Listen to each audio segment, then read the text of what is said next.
beaucoup de choses.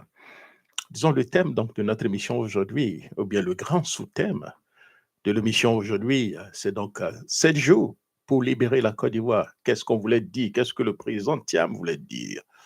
Je crois qu'il y a eu beaucoup d'interprétations, beaucoup de spéculations, beaucoup d'explications, et chacun l'interprète comme il le veut. Mais tout à l'heure, nous allons essayer, cher ami, d'avoir une autre interprétation de ce message. Parler du discours, bien sûr, de M. Laurent Gbagbo et tout ce qui est comme implication. Donc, comme je le disais, donc bonsoir, pour ne pas dire bonjour à tous et à toutes. Bienvenue donc à notre émission d'analyse politique sur Afrique 2050 Radio. Ce soir, nous revenons donc sur une phrase qui a secoué donc la scène politique ivoirienne. Nous avons donc 7 jours pour libérer la Côte d'Ivoire. Oui, qu'est-ce que le président Laurent Gbagbo voulait? Qu'est-ce que le président Thiam voulait dire? 7 jours signé, président Thiam. Cette déclaration prononcée depuis Paris a enflammé donc les réseaux sociaux, divisé les opinions et provoqué donc une onde donc de réaction au sein même donc de l'opposition. Dernier donc ces mots forts. Il y a donc une stratégie, une vision, mais aussi des malentendus. Alors, que vraiment dit M. Tidiam Thiam? Et surtout, comment ces pères politiques ont-ils accueilli cet appel à la libération de la Côte d'Ivoire? C'est ce que nous allons donc décrypter ensemble pendant déjà quelques petites minutes. Analyse de vérité et politique. Dans un premier instant, M. Tidiam Thiam appelle au sursaut national. C'est ce qu'il faut comprendre. 7 jours pour libérer la Côte d'Ivoire, c'est le sursaut national. Rien d'autre derrière. Nous avons 7 jours. Face à la forfaiture, face au braquage électoral, face à l'exclusion, face au non-respect donc de nos lois, nous avons 7 jours pour libérer la Côte d'Ivoire. 7 jours pour nous faire entendre. 7 jours pour imposer un dialogue fécond à M. Ouattara et à son clan. Voilà ce que le message veut dire. Mais tout ce que les gens veulent interpréter, mettre derrière donc ce message, qu'on le dit, ça n'engage que. Vous parlez comme Mme Simone Gbagbo. Yeah, that's your business. D'abord, donc, en comprenant donc la portée donc des mots de M. Tidiam Thiam. Yeah. Quand je dis 7 jours pour libérer donc la Côte d'Ivoire, il ne parle pas donc des guerres, ni de soulèvements. Il parle d'un vote de rupture, d'une libération morale et institutionnelle de tout ce que nous sommes en train de voir. Pour lui, donc le 25 octobre n'est pas donc une simple date électorale, c'est un rendez-vous avec l'histoire. Yeah. En une phrase, il a voulu donc basculer donc les consciences, réveiller donc le cœur et rappeler donc à chaque citoyen que l'avenir donc du pays ne dépend pas des discours, mais des actes. Nous devons poser donc des actes forts. C'est une rhétorique forte d'émotion. C'est presque, disons, j'allais dire révolutionnaire, qui tranche avec le ton technocratique que l'on lui connaissait. Il est donc descendu un peu donc dans la gadoue pour faire un discours et appeler les uns et les autres à mettre les uns et les autres face à leurs responsabilités. Voilà ce qui est en train de se passer. This is what's going on here. Thiam donc envoie ici un message. Je ne suis pas seul manager. Je suis un combattant politique. Nous devons donc agir. Mais cette déclaration, à la fois donc audacieuse et symbolique, a été diversement perçue. Pour certains, elle galvanise donc les foules et d'autres, elle a ravivé les peurs donc du passé. Et c'est là que tout se complique. Yeah. Puisque chacun l'interprète à son avantage. Mais en réalité, ce que M. Thiam a voulu dire, c'est clair. Nous avons 7 jours, le sursaut national. Réveillons-nous, puisque notre message a toujours été clair. Poussons ce gouvernement, poussons M. Ouattara à un dialogue. Le dialogue que l'opposition demande depuis pratiquement 2 ans. Et que le camp présidentiel aujourd'hui a toujours refusé. Pourquoi? Yeah. Voilà la question que nous devons nous poser. Pourquoi M. Ouattara et son camp ont toujours refusé un dialogue? En réalité, c'est très simple. Un dialogue demande des compromis, alors que le RDR devenu RHP n'a pas envie de compromis. Seul compromis qu'ils pouvaient certainement avoir, c'est leur demander donc de respecter au sens stricto sensu la constitution ivoirienne et les règles élémentaires de la démocratie. Ah, ils ne veulent pas. Pourquoi engager un débat pour demander cela? Alors que nous avons donc la possibilité donc d'imposer ce que nous voulons. Donc voilà en réalité ce qui est en train de se passer. Ils ont refusé le dialogue alors qu'ils se disent qu'ils sont des eaux-foutistes. Quel foutiste? Oui, quel foutisme? Un foutiste qui refuse le dialogue. Un démocrate qui a peur donc des élections. Voilà ce que nous avons vécu, nous sommes en train donc de voir depuis pratiquement des années. Ils veulent conserver le pouvoir, vaille que vaille. Ils n'ont pas honte. Je le dis, cher ami, s'il y a une élection que deux personnes vont voter, le RDR devenu RHP va crier victoire. Ce qui les intéresse là, c'est le pouvoir. La manière ne les intéresse pas. Le pouvoir, nous voulons, nous l'avons. Si c'est deux personnes qui sont allées voter, nous on s'en fout, nous on s'en nyaille. Ouattara est président et nous allons jouer. Non, ladies and gentlemen, nous cette fois-ci ne devons pas du tout laisser le RDR devenir RHP seul. Nous devons donc gérer ce pays-là avec eux puisqu'ils nous ont refusé notre candidat qui devait gagner ces élections. Donc, il n'y a aucune légitimité dans tout ce que M. Ouattara fera après, qu'il parte à ces élections, qu'il s'en va se faire choisir, parce qu'en réalité, comme nous le disons, c'est clair, tous ceux qui sont en face de lui, là, il n'y a rien en face. Rien. Ils ne pourront même pas avoir dépassé même ensemble, les quatre ne pourront même pas dépasser 15%. Si le RDR est très gentil, il leur donnera peut-être 20%, mais c'est tout. Yeah. Il n'aura rien d'autre. Ils ne peuvent pas battre M. Ouattara. Ce n'est pas parce qu'ils n'ont pas la capacité de battre M. Ouattara. Je vous l'ai dit, quand vous les prenez individuellement, avec leur passé, leur cursus et tout ça, c'est des gens qui peuvent battre Ouattara s'ils ont l'opposition autour. Simone Gbagbo peut battre Ouattara si elle a l'opposition autour d'elle. Jean-Luc Bion peut battre Ouattara s'il a l'opposition autour de lui. Awa Dombele peut battre Ouattara s'il a aussi l'opposition autour de lui. Mais l'ERD a choisi ses candidats sciemment parce que ces candidats ont des sérieux problèmes avec leur parti politique. La manière dont ils sont arrivés au pouvoir, la manière dont ils se maintiennent, le RDS sait qu'ils ne pourront jamais avoir le soutien donc de leur parti politique. Voilà pourquoi ces personnes ont été imposées, voire choisies pour être les adversaires donc, de M. Ouattara. Les choses sont tellement simples. Comme je le dis, une Simone Gbagbo face à Ouattara, avec le soutien de l'opposition, elle bat Ouattara. Parce que même dans un débat, Ouattara ne pourra même pas tenir avec lui. D'ailleurs, de toute façon, M. Ouattara ne fait pas de débat. Excusez-moi. Il est le grand patron. Donc, il ne fera pas de débat. Il ne fait même pas de débat. Même les émissions télévisées, c'est donc certaines personnes. Ce n'est pas procuration. C'est des gens qui viennent intervenir à sa place. Il est devenu trop grand, vous comprenez, pour certainement prêter donc à nos... Non, c'est ça. Face le débat face au public, c'est ça, face au public ou bien quoi là? Non, M. Ouattara n'a pas participé. Meeting, il ne fait plus de meeting même d'ailleurs. J'ai déjà gagné. Pourquoi alors nous emmerder en même temps pour aller faire donc des meetings qui n'apporteront pratiquement rien? C'est déjà calé, c'est déjà géré, c'est déjà bouclé. Nous avons donc des adversaires en face de lui qui en réalité ne sont pas réellement des adversaires. C'est des gens qui viennent accompagner M. Ouattara. Qu'on le veuille ou non, c'est une réalité.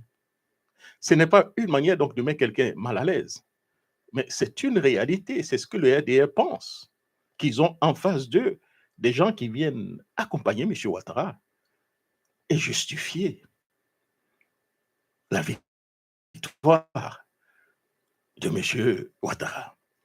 Donc, cher ami, voilà un peu une petite courte analyse des propos de M. Tidiane Thiam, que certains veulent donner encore d'autres contenances, d'autres explications qui ne make pas sens.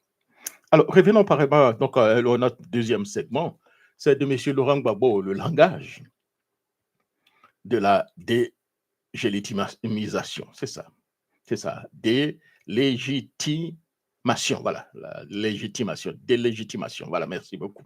Ah oui, le français devient un peu compliqué. Voilà, exactement. Alors, nous avons vu un Laurent Gbagbo tout feu, tout flamme. On passera un peu plus de temps sur les propos de Laurent Gbagbo, l'ancien président Laurent Gbagbo. Lui n'a pas donc mâché ses mots hier. Il a déclaré, ce n'est pas donc une élection, c'est un coup d'état civil, c'est un braquage électoral, je répète. Ce n'est pas une élection, hein, c'est un coup d'état civil. Voilà, c'est un braquage électoral. Alors, il y a des gens qui disent, Monsieur Laurent Gbagbo n'a pas donné de mots clairs, de consignes claires. Mais je pense qu'il faut aller un peu au-delà. Nous sommes en politique. Monsieur Laurent Gbagbo, ça fait plus de 65 ans, 60, c'est ça, qu'il fait de la politique. Il est allé plusieurs fois en prison. Et il est devenu, malgré lui,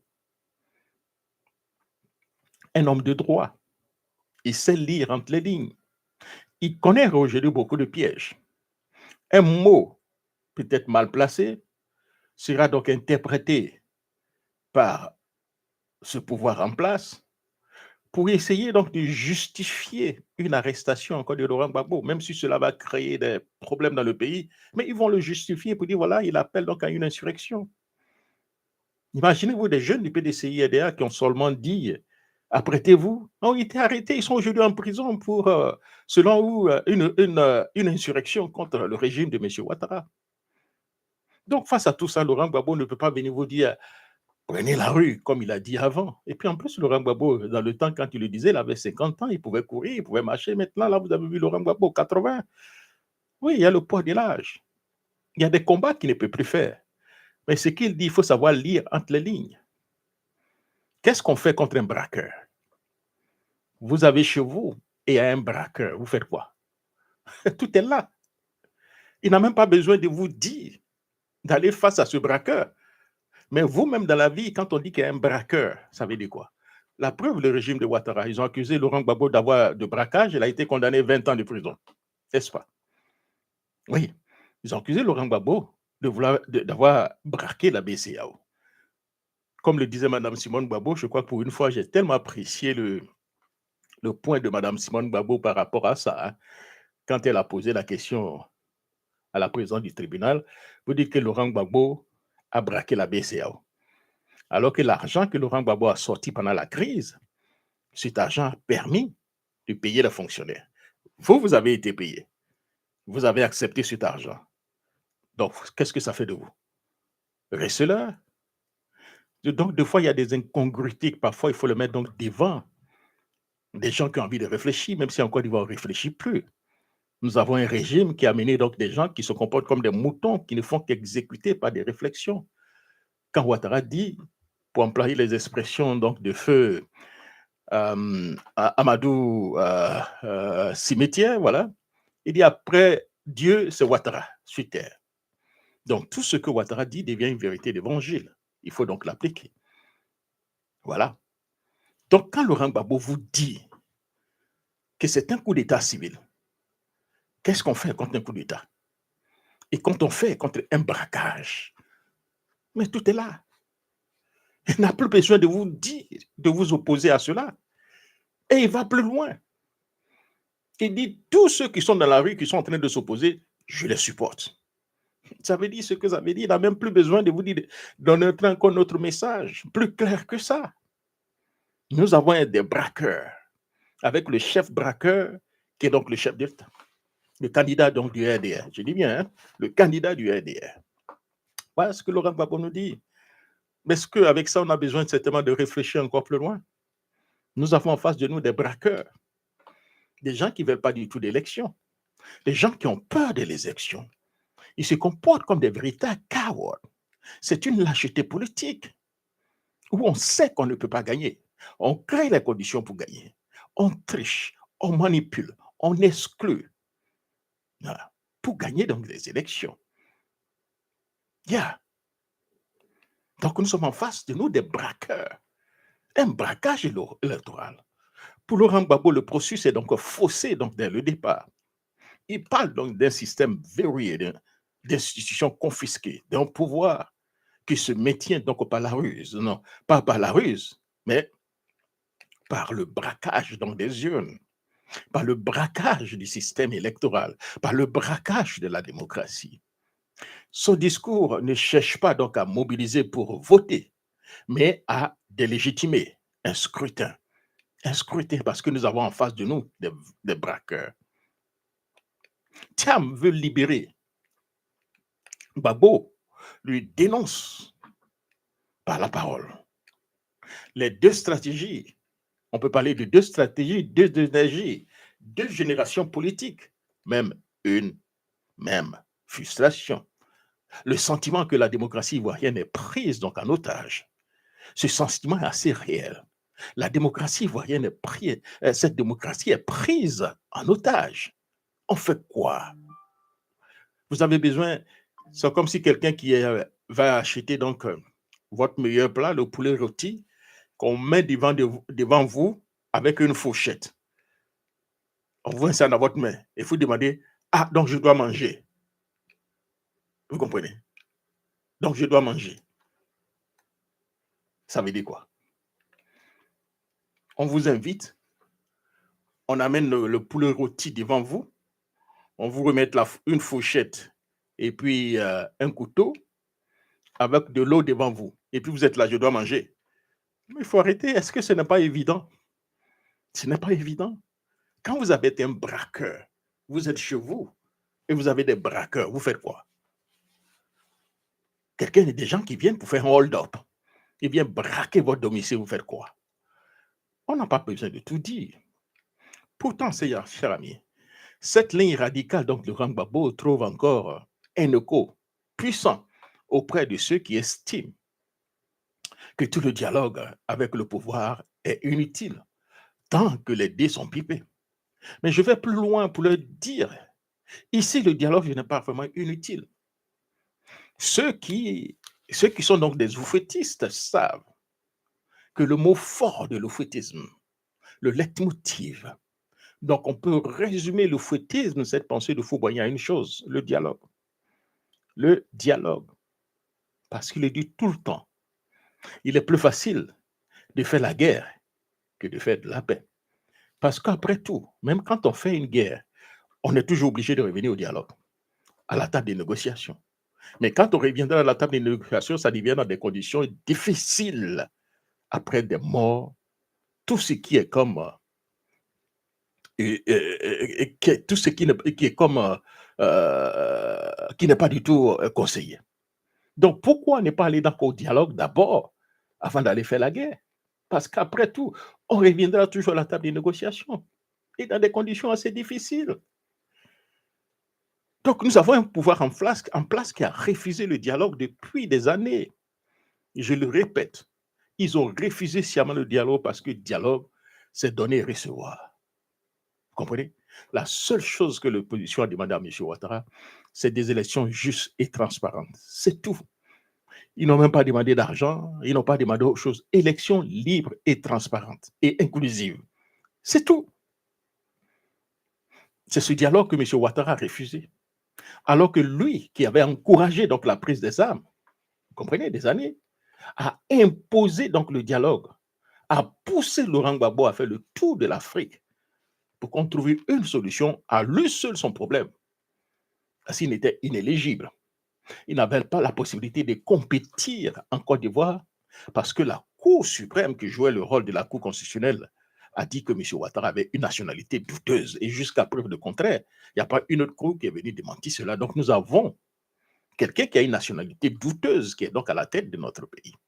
Voilà pourquoi M. Ouattara ne veut pas du tout de dialogue. Le dire, cher ami, c'est une vérité. Ce n'est pas du tout des racontants, mais c'est une vérité. C'est la Cour suprême qui l'a dit. Aujourd'hui, on nous dit non, il faut respecter les décisions donc, de la Cour constitutionnellement. Oui, mais il faut respecter aussi les décisions de notre Cour suprême qui dit que M. Ouattara a une nationalité douteuse et jusqu'à présent, ça n'a pas encore été démenti. On a utilisé l'article 48 pour écarter M. Thiam. Yeah. Mais cependant, il y a l'article 48 aussi qui peut aussi frapper M. Ouattara. Alors, donc, qu'est-ce qu'il faut comprendre dans le message donc, de Laurent Gbagbo? Parce que nous-mêmes, si nous expliquons le message de Laurent Gbagbo, comme je l'ai dit, hein, et comme je viens de le dire à quelqu'un avant donc de venir à cette émission, en prenant le message de M. Laurent Gbagbo, il y a à manger, à boire. Ce que je vais dire, ça dit chacun peut l'interpréter comme il veut. Ceux qui n'aiment pas Laurent Gbagbo peuvent l'utiliser des points pour l'interpréter à la manière. Ceux qui aiment Laurent Gbagbo peuvent utiliser encore certains d'autres points pour l'interpréter à leur manière. Et ceux qui sont sceptiques ont pratiquement aussi des informations pour l'utiliser aussi à la manière. Donc, il y avait tout. Maintenant, pour mieux comprendre exactement ce que Laurent Gbagbo a dit, on revient donc sur les 8 points. On va parler donc de l'ancien porte-parole du PPACI, M. Kone Katinan, qui lui nous explique exactement ce que M. Laurent Gbagbo voulait dire dans son discours. Dans un premier temps, ce que lui, M. il a expliqué, pour lui, le message de M. Laurent Gbagbo s'articule autour donc, de 8 points. 8 points. 8 points. Et alors, 8 points. Alors, donc, le premier point, selon lui, le 4e mandat est une violation de la Constitution. Il continue donc de s'opposer donc fermement au 4e mandat. Donc, le premier point du message que M. Laurent Gbagbo est en train donc de faire passer, ou à tenter ou bien à faire passer donc aux Ivoiriens, c'est tellement clair. C'est tellement clair. Il dit, il faut s'opposer au 4e mandat de M. Ouattara. Ce 4e mandat, c'est un 4e mandat illégitime et anticonstitutionnel. Selon M. Kone Katinan, c'était donc le premier point. Le deuxième point du message donc de l'interview de M. Laurent Gbagbo, c'est pour lui donc la forme que prennent donc les manifestations donc actuelles révèlent donc de la faute du gouvernement qui refuse le droit de marche pacifique au peuple alors qu'il s'agit d'un droit de source constitutionnelle. Pour lui, donc voilà le deuxième message. C'est clair que nous avons un gouvernement qui demande aux gens donc de respecter donc les lois, mais même ce gouvernement ne respecte même pas pratiquement les lois. Voilà. Manifester est un droit constitutionnel. Les gens n'ont pas du tout d'armes. Quand ils ne sont pas d'accord, ils disent qu'ils ne sont pas d'accord. If you are not happy, you say it and louder. I'm not happy. Yeah, c'est ce qu'ils disent. Nous ne sommes pas contents. Nous ne sommes pas d'accord. Donc, ils le disent. Ils ne sont pas utilisés des armes, tout ça pour s'attaquer. Mais le pouvoir a tout cassé en mettant près donc de 50 000 personnes dans la rue avec des dozos et des enfants microbes pour empêcher tout cela. Donc, pour M. Laurent Gbagbo, donc ce deuxième point, il rend donc le gouvernement donc responsable, selon M. Kone Katinan, de tout ce qui est en train donc d'arriver donc actuellement en Côte d'Ivoire. Et le troisième point, selon M. Kone Katinan encore, il y a donc dans le rang donc des forces de sécurité de notre pays, donc des forces d'hommes composées donc de barbos blancs qui opèrent contre les Ivoiriens, contre les citoyens ivoiriens. Donc, selon M. Kone Katinan, le troisième point de M. Laurent Gbagbo est clair. Dans notre armée ivoirienne, il y a donc des mercenaires. Il y a donc des blancs, on ne sait pas d'où ils viennent, qui eux sont là pour terroriser donc la population. D'où viennent donc ces blancs qui interrogent donc les enfants?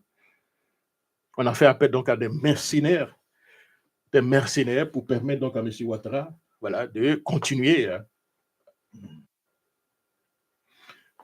tout le travail qu'il est en train donc de faire. Donc voilà un peu donc le troisième point, selon M. Kone Katinan. Le quatrième point donc de l'intervention donc de M. Laurent Gbagbo, selon M. Kone Katinan, il dit notre pays a du mal à se réconcilier avec les voisins donc de la ES parce que donc ces dirigeants expriment dans la crise avec la ES la volonté de la France au détriment des intérêts africains que représente une bonne intégration ouest-africaine. Donc voilà, le quatrième point, selon M. Kone Katinan, c'est donc nos pays qui nous entourent, les pays de l'AES, que la Côte d'Ivoire est en train de se mêler d'un problème qui n'est pas du tout réellement donc le problème des Ivoiriens. C'est un problème de la France. La France a des problèmes avec les pays de l'AES. L'AES utilise des voies et moyens pour pouvoir faire passer donc son message, pour affronter M. Ouattara, lui, se mettre en travers des deux, pour apporter donc son soutien, voilà, son soutien donc à la France afin donc de casser un regroupement de l'Afrique de l'Ouest, l'AES, ceux qui décident en même temps donc de prendre le pouvoir, d'imposer leur souveraineté à la France. Donc voilà le quatrième point donc, du message de Laurent Gbagbo selon donc, M. Kene Katina. Et le cinquième message de M. Laurent Gbagbo, hein, il dit donc ce qui se passera donc le 25 octobre prochain est un coup d'État civil, un braquage électoral. Voilà. C'est pourquoi il ne soutient aucun candidat. Il a été clair. Le PPACI ne soutiendra pas du tout des candidats parce que pour lui, c'est clair. Il y a un braquage électoral.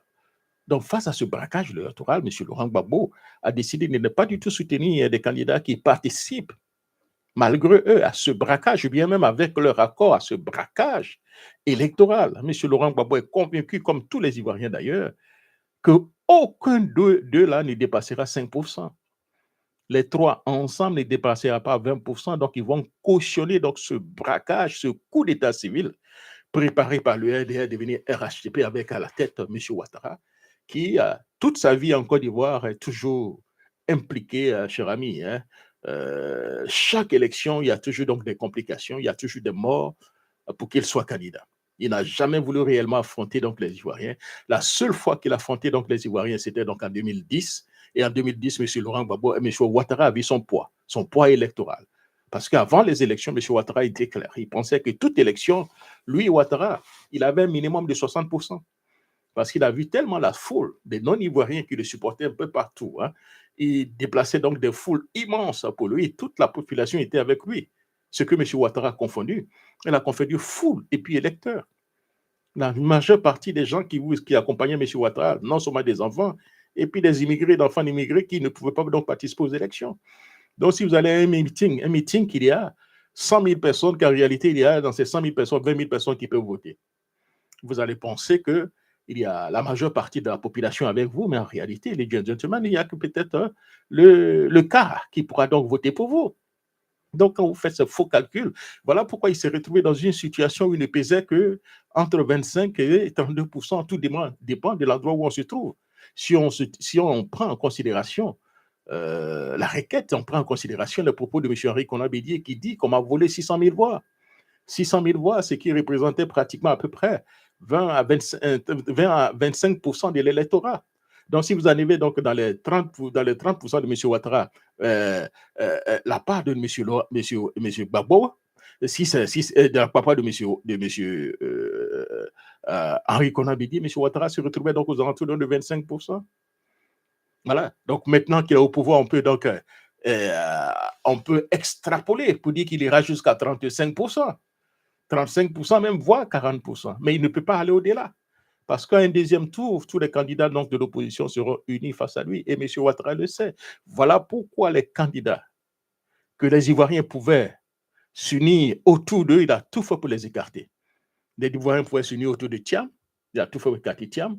Pouvaient s'unir autour de Laurent Gbagbo. Il a tout fait pour écarter Laurent Gbagbo. Même le jeune Assali Timoko Antoine, il a écarté Assali Timoko Antoine. Afin Gissan, il a écarté Afin Gissan. Même Vincent Tobi, il a écarté aussi Vincent Tobi.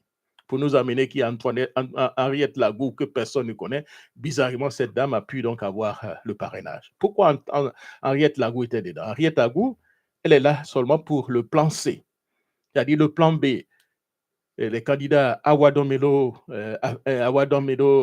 Jean-Luc Billon, Simone Gbagbo sont dans la compétition au cas où ces deux se retiraient, et ces trois se retiraient de la compétition. Henriette Lagou, elle était là seulement pour aller jusqu'au bout. Donc voilà pourquoi une femme comme Henriette Lagou, on a décidé donc de la mettre dans la course. Voilà une femme qui a participé aux élections, n'a même pas eu 0,5%. Avec ça, elle a pu avoir donc le parrainage. Et ceux qui ont eu 3, 4, 5, 6, 7% n'ont pas donc de parrainage. Allez-y comprendre quelque chose. Ça finit sans qu'il y a eu le parrainage et cette fois-ci n'a pas le parrainage. Allez-y comprendre quelque chose. Voilà un peu à quoi réussit donc notre démocratie. C'est donc le braquage électoral de M. Ouattara. Il n'a fait que braquer donc les élections depuis qu'il a la tête donc, du pays. On a toujours permis, on a accepté cela. Le RDR devenu Arras devient un parti donc, de braqueurs. Voilà. Le RDR devenu Arras n'a fait que braquer, cher ami, donc les élections. Voilà. Alors, comme je le disais, ceux qui sont en ligne, n'oubliez pas donc de partager notre live et puis d'être aussi membre du show. être membre du show, ça peut aider donc à sponsoriser des manifestations, sponsoriser des invités et tout ça. Merci beaucoup. Alors, donc c'est ça. C'est pourquoi, donc, selon lui, il est clair. Hein, il ne soutient aucun candidat, puisque là, nous allons accompagner, c'est comme si ceux qui sont là accompagnent un braqueur. Donc, lui, en soutenant un candidat, c'est comme il a soutenu des gens qui étaient donc en train d'accompagner un braqueur. Voilà, selon donc M. Konekatina. Et le sixième point donc, de l'intervention donc, de monsieur Laurent Gbagbo, son sixième point, il dit, M. Laurent Gbagbo, hein, il dit, il faut s'opposer donc, au coup d'état civil. Donc, ceux qui disent que M. Laurent Gbagbo n'a rien dit, il n'a pas été clair, non, M. Laurent Gbagbo a tout dit, il a tout dit. Selon M. Konekatina, il faut s'opposer au coup d'état civil. Nous avons en face de nous un braqueur. Je pose la question donc, à ma sœur, c'est laquelle que je vais choisir. Sabine, voilà. Sabine, ça fait un moment que je n'ai pas vu Sabine, mais elle est toujours là, Sabine. Mais Sabine, vous arrivez de vos boulots comme ça, il y a des gens qui sont en train de braquer votre maison. Vous faites quoi? Hein, ma sœur Sabine? Je touche du doigt. Hein? Les gens sont en train de braquer votre maison. Vous faites quoi? Voilà. Hein, Eugénie? Non, pour Eugénie, là, je sais déjà. Hein? Ah oui, non, Eugénie, je sais déjà. Elle va créer déjà voler. Si elle a un petit couteau, elle a un petit bâton, elle va taper même sur la tête. Ça, je sais que Eugénie verra. Merci beaucoup, Madame Sabine. Elle répond. Je vais défendre, c'est tout. Donc, nous sommes dans une situation où nous, en face de lui, M. Laurent Gbagbo, l'expression qu'il a utilisée, c'est sciemment. Il y a un braqueur. Quelqu'un en train de braquer votre maison, en train de braquer la démocratie. Qu'est-ce qu'on fait? Il faut s'opposer à ce braqueur. Hein? Utiliser les voies et moyens. Chacun doit utiliser les moyens pour s'opposer à ce braqueur. Voilà. Même si ce braqueur réussit à braquer, il ne faudrait pas qu'on permette à ce braqueur donc de sortir de la maison ou bien du quartier. S'il réussit à sortir du quartier, il faut le poursuivre jusqu'à ce qu'on puisse mettre la main sur lui. Ça veut dire quoi? Ça veut dire même si ce braqueur réussit à s'imposer le 25 en allant à ces élections seul, nous devons continuer la lutte pour amener ce braqueur à des négociations, à rendre la télévision qu'il allait donc voler chez Madame Eugénie. Voilà.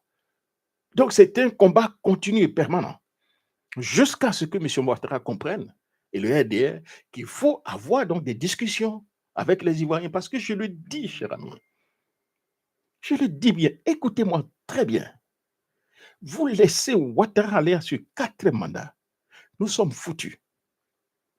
Aujourd'hui, vous avez donc le recensement, qu'on appelle ça,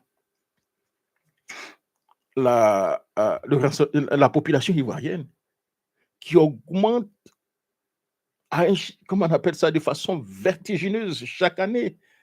Vous vous souvenez, il y a pratiquement 2 années, on disait qu'on était 29 millions. Hein? Aujourd'hui, on nous dit que nous sommes 32 millions, 500, disons 33 millions. Et tout ça, là, quand vous voyez, la grande majorité, ce sont des enfants d'immigrés ou bien des enfants illégaux en Côte d'Ivoire. C'est ceux-là qu'on va balancer ou bien des gens qui sont arrivés dans ce pays-là, puisqu'il n'y a pas de carte de séjour. Allez-y comprendre quelque chose. Ils viennent n'importe comment, ils s'assènent n'importe comment. Ils prennent tout ce qui leur appartient. Donc, nous sommes foutus. On ne contrôle plus rien là. Vous comprenez? Et leur objectif, cher ami,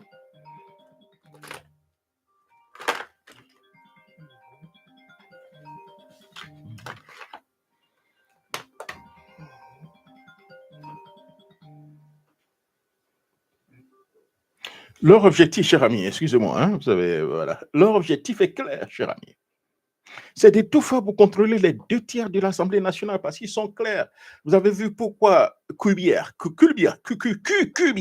avez vu comme Kubier dit qu'il veut organiser toutes les élections avant la fin d'année? Parce qu'est-ce qu'il veut faire? Ils veulent capitaliser sur votre frustration. Ils vont faire ce braquage. Et vous serez tellement fâchés par rapport à ce braquage que vous allez bouder les élections législatives. Et ils vont aller avec leur candidat 2 pouces 1 franc à 2 bâtons pour aller se faire élire député, contrôler les 2 tiers de l'Assemblée nationale, ce qui leur donne la possibilité de changer tous les tests. Avec les 2 tiers, ils peuvent dire demain que la Côte d'Ivoire s'appelle Téné. Tenez.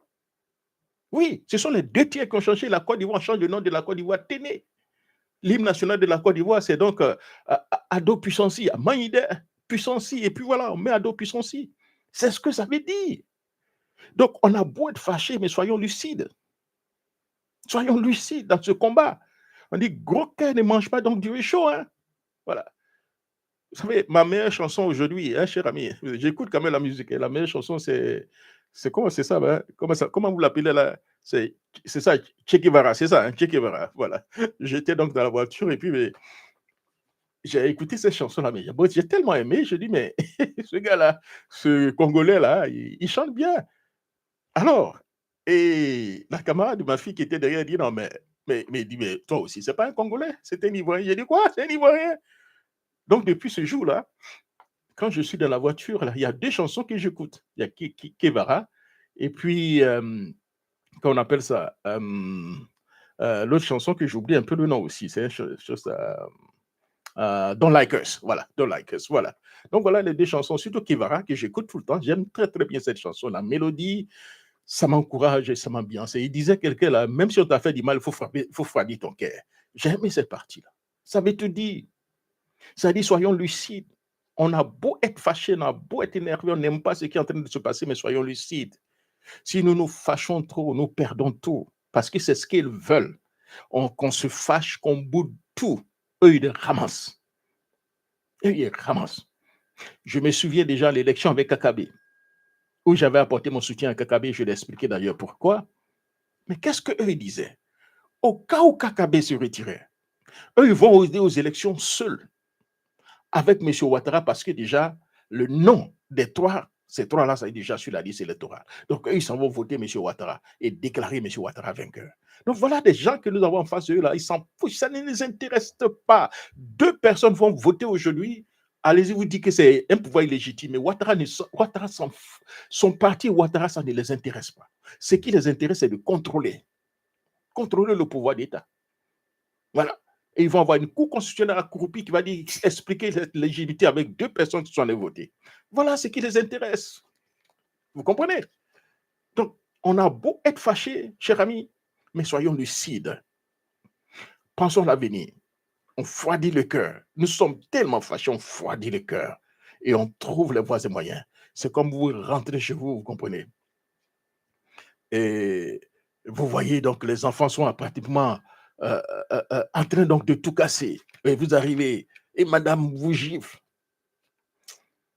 Est-ce que vous allez riposter automatiquement, gifler madame, bastonner tous vos enfants? Non. Parce que vous le faites là, vous détruisez complètement donc la maison. Ce que vous allez faire, puisque vous êtes l'homme de la maison, vous voulez certainement la paix, vous voulez calmer. Vous vous calmez. Vous cherchez à comprendre. Vous amenez tout le monde à la maison, à la raison. Et vous organisez donc une réunion et vous discutez avec la famille pour savoir ce qui se passe. Au besoin, si ça ne va pas, me demander pardon. Demandez pardon pour, comme on le dit, froidir ton cœur, pour baisser la tension, pour mieux comprendre ce qui se passe et afin de l'exploiter demain quand vous allez avoir l'avantage. Donc, on a beau être fâché, mais soyons lucides. Ne boudons pas tout. On me dit, ah oui, oui, cher ami, vous avez boudé le fichier, vous allez aux élections législatives. On fait comment? Les gens ne vont pas aux élections, ils font comment? Ils vont laisser le RDA seul là. On a une communauté internationale qui ne dit pratiquement rien. Vous voulez qu'on prenne les armes? Vous voulez qu'on prenne les armes comme ce que le camp de Ouattara a fait hier? Les gens, les Ivoiriens, ce ne sont pas des gens violents. Les armes, là, la majeure partie des Ivoiriens qui écoutent n'ont jamais fait des armes. Moi, c'est la seule fois que j'ai vu donc des armes, cher ami, quand nous sommes allés en truc militaire. Avant, là, comment on appelait le truc là, militaire, là? Préparation militaire, là, où on faisait ça, j'ai oublié comment on appelait l'expression. C'est là seulement que j'ai vu des armes, 2 fois, c'est tout. Et la dernière fois que j'ai vu, quand moi j'avais acheté quelque chose, voilà, c'est tout. Donc les Ivoiriens n'ont jamais vu d'armes.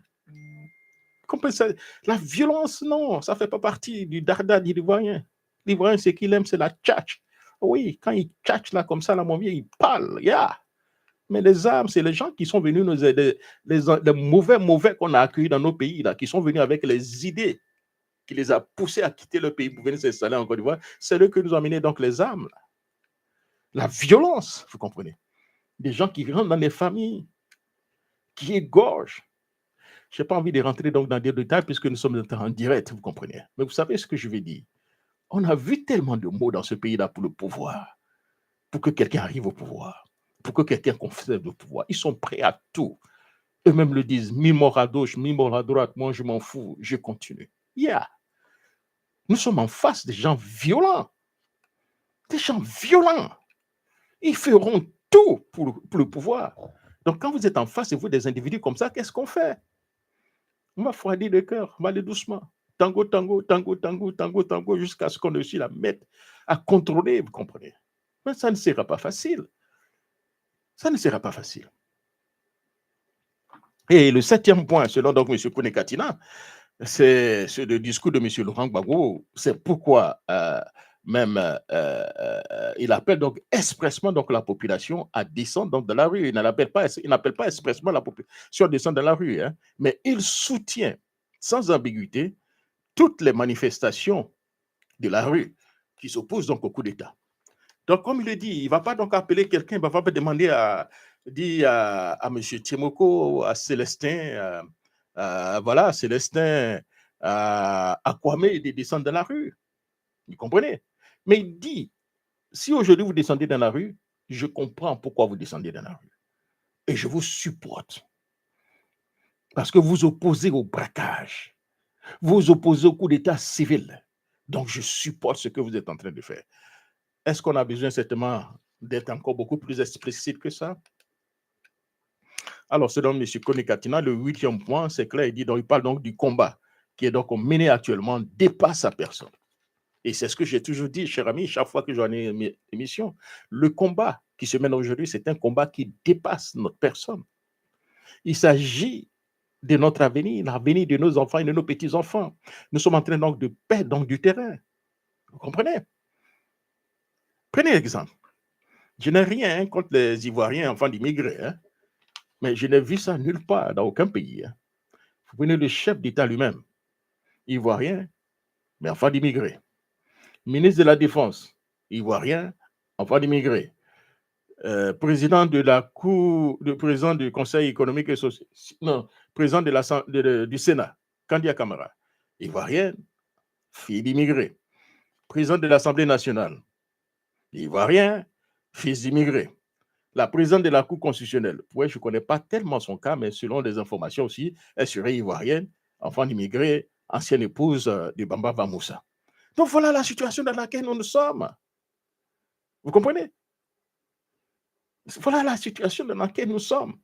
Et ces enfants d'immigrés ont emmené donc leurs parents dans leur région pour venir occuper donc le terrain. En le disant, les gens vont penser que c'est la xénophobie. Ce n'est pas de la xénophobie.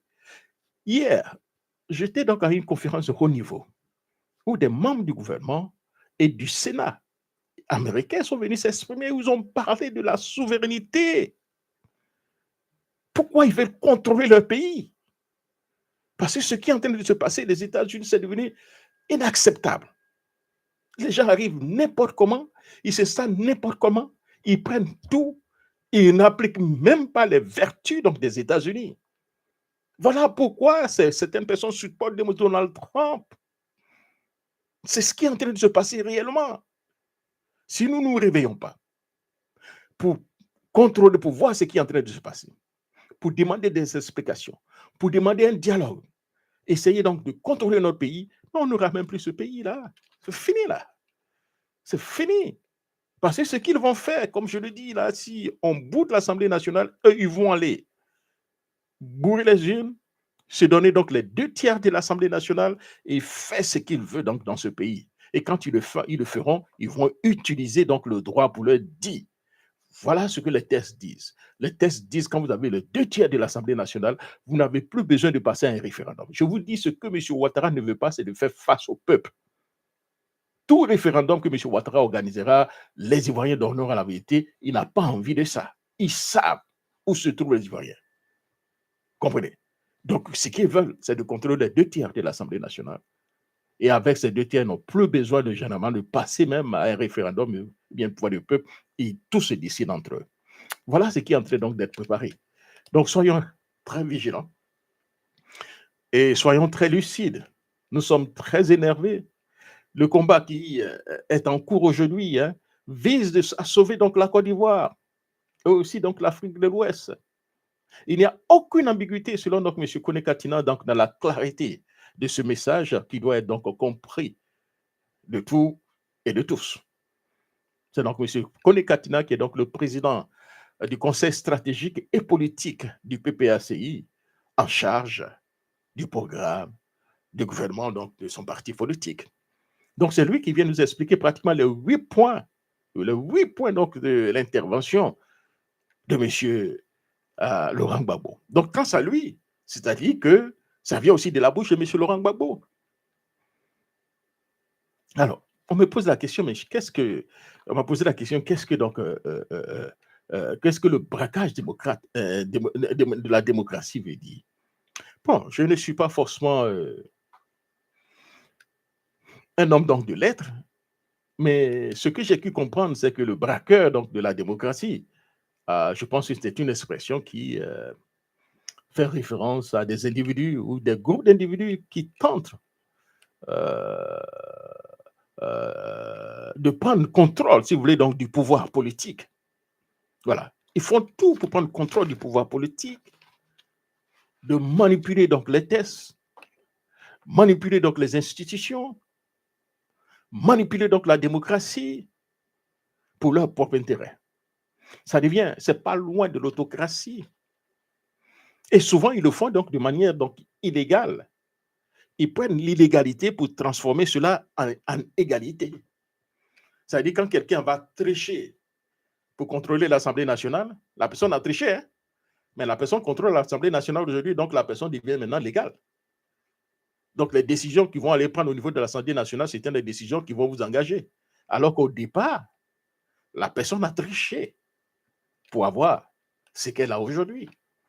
Donc voilà un peu donc ce braquage électoral, si vous voulez, donc les braqueurs, c'est des gens qui favorisent donc la fraude. On ne veut pas contrôler donc le fichier électoral. On ne veut pas une révision donc de la liste électorale. On ne veut pas du tout de révision donc de la carte électorale. Parce que souvenez-vous, la Côte d'Ivoire avait 225 députés. C'est ça, 225 députés. Et quand M. Ouattara a pris le pouvoir, on est passé donc de 225 à 255. C'est ça, 250, 255. Je crois que ça doit être 255. C'est-à-dire qu'on a ajouté 30 députés de plus. Et les 30 députés de plus, 25 sont au nord. 25 qu'on a ajoutés sont au nord. C'est-à-dire, avant d'aller au même avant de compétir, M. Ouattara s'est rassuré donc d'avoir déjà 30 députés qu'il a ça. C'est comme quand vous prenez le Sénat. Avant même qu'il y ait des élections, M. Ouattara a déjà 33 sénateurs sur les 99 ou 100, je ne sais pas, 99 ou 100, je ne m'en souviens plus. Voilà. Donc, avant de compétir, puisque M. Ouattara lui-même nomme le tiers des membres du Sénat, donc avant de compétir, M. Ouattara a déjà 33. Et là, il a déjà 33%. Donc là, avant de compétir, il a déjà 30 députés qui sont déjà dans sa poche. Voilà, si vous voulez, ces gens de tricheries que nous avons acceptées depuis pratiquement 15 ans et qui n'ont pas l'intention donc de s'en débarrasser. Au nord, il y a certaines régions où il y a des députés pour 1000 personnes. Et vous allez au sud, des députés pour 20 000 personnes, pour 30 000 personnes. C'est quoi ça? Et nous avons accepté tout cela. Ils ne veulent pas du tout qu'il y ait un changement. Ils veulent ce statu quo. Ce statu quo qui enferme les autres dans la mendicité. Eux, ils baignent dans l'opulence. Vous comprenez? Ils ne veulent pas de changement. Ils sont tous devenus des braqueurs. Tous ces militants et tous ceux qui le supportent sont des braqueurs. Ils ne veulent pas de démocratie. Vous comprenez? Donc, nous ne devons pas laisser cela. Ce n'est pas une démocratie qui est en train de se passer là. C'est le braquage, le coup d'état civil. Et nous nous imposons avec force, avec l'armée. On gère tous ceux qui osent s'opposer donc, au pouvoir donc, de M. Ouattara. Voilà ce qui est en train de se passer, ladies and gentlemen. Alors, parlons un peu donc, du cas donc, de M. Simon Gbagbo, la distance que M. Laurent Gbagbo et M. Simon Gbagbo prend vis-à-vis donc, des propos. Croyez-moi, Je n'ai pas envie donc de mettre le peu sur le feu, hein, mais parfois, c'est une femme de grande valeur, très intelligente, que j'aimais beaucoup, mais parfois j'ai l'impression qu'elle parle avant de réfléchir, alors que c'est une docteure, très intelligente femme. Voilà. Quand M. Tidiane Thiam dit qu'on a 7 jours pour libérer la Côte d'Ivoire et qu'on lui pose la question, ben, si moi j'étais à sa place, je lui dis, mais allez-y poser donc la question à M. Tidiane Thiam. Vous comprenez? Nous savons en Côte d'Ivoire ce que ça veut dire quand on dit cela engage. Vous comprenez? La personne qui tient ses propos, ce que ça veut dire. En Côte d'Ivoire, ça veut dire que ce sont des propos qui sont tellement graves que ça n'engage que lui. Vous comprenez? Le fait de le dire, c'est en train donc de dire au pouvoir en place que M. Thiam est en train de préparer certainement, pourquoi pas, une insurrection. Il faut prendre des décisions contre lui, sans le vouloir. C'est l'interprétation que les gens ont.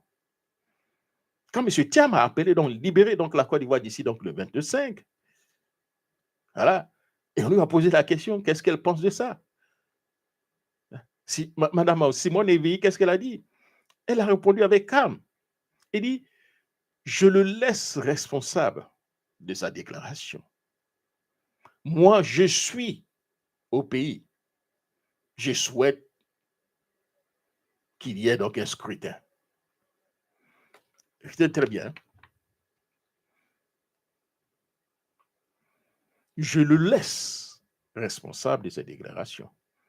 C'est-à-dire qu'elle se dissocie complètement de lui. Elle n'est pas d'accord avec ce qu'il est en train de dire. Elle continue. Je suis au pays. Ça veut dire de quel droit? Lui, il est hors. Il donne un message ici. En Côte d'Ivoire, qu'on le dit, si les garçons, qu'ils viennent. Mais qu'il reste, oh, vous déclarez, ça n'engage que lui. Moi, je suis là. Ce qui m'intéresse, ce sont des élections. Alors que Laurent Gbagbo nous dit que nous sommes dans un braquage, dans un coup d'état civil. Et Simone Gbagbo, elle participe à ce coup d'état civil. Elle supporte ce coup d'état civil. Vous comprenez? Donc voilà la situation dans laquelle nous nous trouvons. Je ne dis pas qu'elle n'a pas le droit d'aller à ces élections. Elle a ce droit. Elle a parfaitement donc le droit de faire ce qu'elle est en train de faire. Mais nous aussi, nous avons aussi le droit aussi de critiquer quand elle tient des propos qui peuvent mettre en mal, ou bien la compréhension peut prêter à confusion. C'est une phrase simple de M. Simon, de Mme Simon Babel, mais elle est lourde de sens. Elle prend ses distances de Tidiam Thiam. Elle refuse donc d'être entraînée dans une logique de confrontation. Allez-y comprendre quelque chose. Voilà. Pour Mme Simone Gbagbo, la libération passe par la résilience, pas par les surenchères. Elle dit que pour elle, M. Thiam est en train de faire donc une surenchère. Elle pas comme Chirel. Je suis une femme d'État, je vais être président, je suis consciente que leurs mots peuvent avoir sur des conséquences dans un climat déjà tendu. Donc, elle a donné donc une connotation assez grave des propos de M. Tidiane Thiam et elle l'explique en se positionnant comme une femme d'État qui est contre les propos donc, de M. Thiam et pour elle, ces propos peuvent contribuer donc à mettre l'huile sur le feu. Donc, c'est elle maintenant qui donne une explication aux propos de Thiam. Et en politique, elle trace certainement sa propre route, indépendant du PDCI, du PPACI, mais attachée selon lui à la stabilité donc, du pays. Oui, les hommes changent, hein? C'est une posture. C'est une posture hein, qu'elle a. Elle se dit, ouais, moi je suis courageuse. Moi je vais affronter Ouattara dans les urnes. Les autres qui parlent dehors là, c'est leur problème. Yeah. Et à la suite de ça encore, qui continue? C'est Blé Goudé. Blé Goudé qui lui vient aussi ajouter. Voilà, Blé Goudé, il lui pas de résidence pacifique. Pour lui, il est clair. Il appuie à la voix de Blé Goudé, l'ancien président des leaders, donc des jeunes patriotes, aujourd'hui promoteur donc d'une forme de combat. Ah oui, pour lui, c'est ça de combat. Il dit notre bulletin hein, de vote est plus puissant qu'une arme de feu. Aujourd'hui, c'est Blé Goudé qui nous dit hein, le bulletin de vote aujourd'hui, c'est plus puissant qu'une arme. Blé Goudé, c'est ce qu'il nous dit aujourd'hui. Vous comprenez? Blé Goudé est en train de dire tout ce que vous êtes en train de faire là, c'est zéro. Il faut aller voter. Alors que vous-même, vous aviez dit hier que les conditions ne sont pas réunies pour aller à des élections, que le fichier électoral est truffé donc de faux électeurs. que la CEI est sous contrôle du parti au pouvoir. Les dés sont déjà pipés. Simon Gbagbo, je me souviens d'un de ses propos qui dit, dans ces conditions actuelles, n'importe qui va aux élections contre M. Ouattara, il perdra. Donc aujourd'hui, là, le bulletin dont vous faites allusion, là, ça sert à quoi? Vous êtes candidate. Ça sert à quoi? Voilà la situation dans laquelle nous sommes et comment les politiciens, qu'ils soient jeunes ou vieux, se transforment, se métamorphosent du jour au lendemain. Aujourd'hui, ils disent quelque chose, demain, c'est le contraire. Et cela nous amène à nous poser donc la question. Je n'ai pas certainement envie donc d'aller un peu au-delà des expressions, hein, mais je me pose une question fondamentale, les gentlemen. Combien ont-ils reçu de M. Ouattara? Chaque année, à chaque élection, M. Ouattara a toujours donc donné de l'argent à ses adversaires. Combien ont-ils eu cette fois-ci?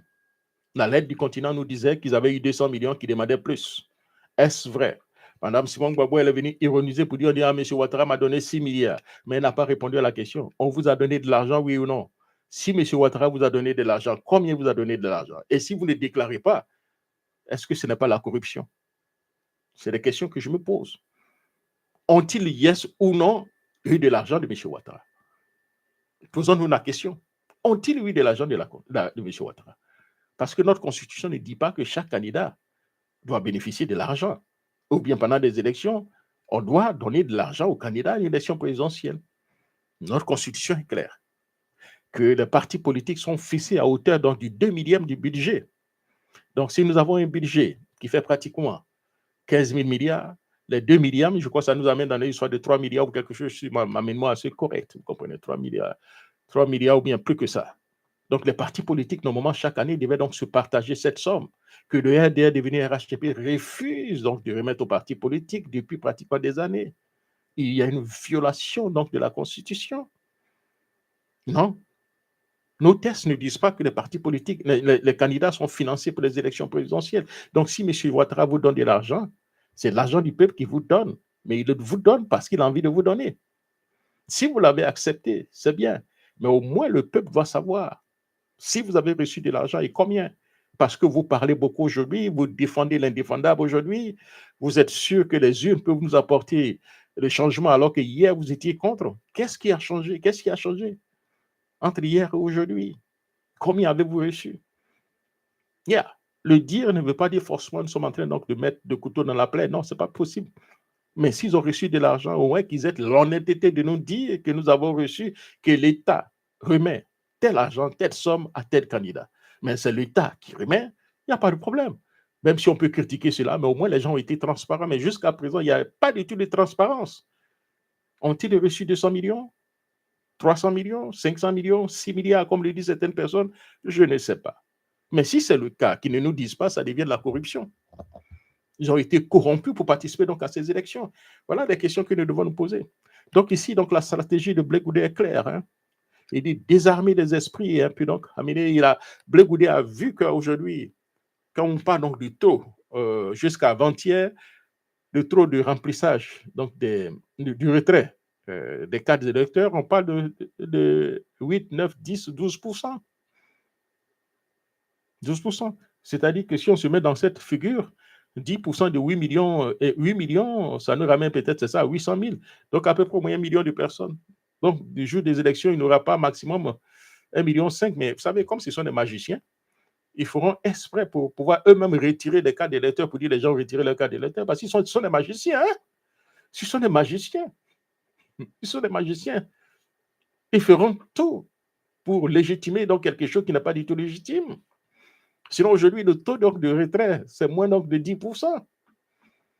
Donc, moins de 10%, disons, maximum jusqu'au jour d'élection, même de 10% ou bien 20% iront participer donc, à une élection qui va engager toute la Côte d'Ivoire. Voilà la démocratie ivoirienne où on refuse que le peuple se prononce, que le peuple décide. On nous refuse même ce droit, alors qu'on nous parle de démocratie. Je n'ai pas besoin d'être chose, mais la démocratie, comme on le dit, c'est très clair. Le pouvoir du peuple, par le peuple et pour le peuple. Mais là, ce n'est pas le pouvoir du peuple, hein. C'est le pouvoir des Ouattara. Pour le Ouattara, pour le RDR. Voilà. Et par le RDR, devenu RHTP. Blé Goudé nous dit aujourd'hui que donc les urnes, c'est ce qui compte. Oui, on le sait depuis longtemps que les urnes, c'est ce qui compte, mais tout ce que les gens ont demandé, c'est clair. Il faudrait qu'il y ait un fichier électoral clair. Et ce que Cubière a refusé. Donc cela nous amène donc dans un climat donc sectaire, entre peur et colère que nous sommes actuellement en train donc de voir. Mais pendant Sermi que donc les leaders parlent, la rue tremble. Après Benoît, un jeune est mort à Benoît aujourd'hui. J'ai regardé sur les réseaux sociaux, on parlait de 2 ou 3 déjà, disons, à peu près, entre 2 déjà, 3 ou 4 morts déjà. Vous comprenez? Le procureur a confirmé déjà des incidents. Ces stratégies, cette tragédie illustre, cher ami, un climat explosif qui entoure donc l'élection. Tension, répression, rumeurs, peur. Dans ce contexte, les mots donc deviennent donc des armes. Les discours deviennent donc des étincelles pour tout le monde. Et chaque leader, Thiam, Babo, Simon, Afi, Blé, autres, marche donc sur une ligne droite entre mobiliser et provoquer. Donc, ce que nous pouvons dire dans une telle situation, la synthèse qu'on peut faire, pratiquement ce qu'on peut retenir alors, qu'est-ce qu'on retient de ces 4 figures donc, de l'opposition qui incarnent 4 façons d'animer la Côte d'Ivoire. Tidiam Thiam, c'est le stratège du sursaut. Et il veut donc secouer donc le peuple. Il y a Laurent Gbagbo, lui, résistant historique. Il veut donc dénoncer donc un système. Simon Gbagbo, elle modérée, c'est dit modérée. Elle veut donc préserver donc la stabilité. Donc Blé Goudé, qui devient donc lui le pédagogue. Il veut donc éduquer les gens à la paix. Oui, il est devenu homme de paix aujourd'hui. En réalité, il ne se pose pas donc sur la finalité. Tous veulent le changement, mais sur donc la méthode, voilà ce qui change. Libérer, dénoncer, voter ou patienter. Bref, chacun donc trace sa voie, parfois même parallèle, parfois même contradictoire, mais tous participent donc à écrire donc cette page de l'histoire ivoirienne. Voilà ce qui est en train de se passer. Chers amis, pour conclure donc notre émission d'aujourd'hui, en définitive, cher ami, donc la phrase de M. Tidiam Thiam, 7 jours pour libérer la Côte d'Ivoire, n'est pas donc une provocation ici. C'est un symbole, c'est un cri, un réveil, c'est clair. Elle rappelle que donc la vraie libération n'est pas militaire, ni politique, mais morale et citoyenne. Et si finalement donc la Côte d'Ivoire n'avait pas donc besoin donc de 7 jours pour être libérée, tant mieux. Mais de 7 jours, on peut parler donc de 7 jours, on peut parler donc de pas vers l'avant. On parle donc, si vous voulez, donc vers donc la liberté. 7 jours pour qu'il y ait la liberté, il y ait la justice, la démocratie, la paix et la transparence, le courage et la mémoire. Voilà, c'est tout ce qu'on demande donc aux Ivoiriens. Chers amis, merci donc d'avoir suivi notre émission Jacques Roger, show sur Afrique 2050 Radio.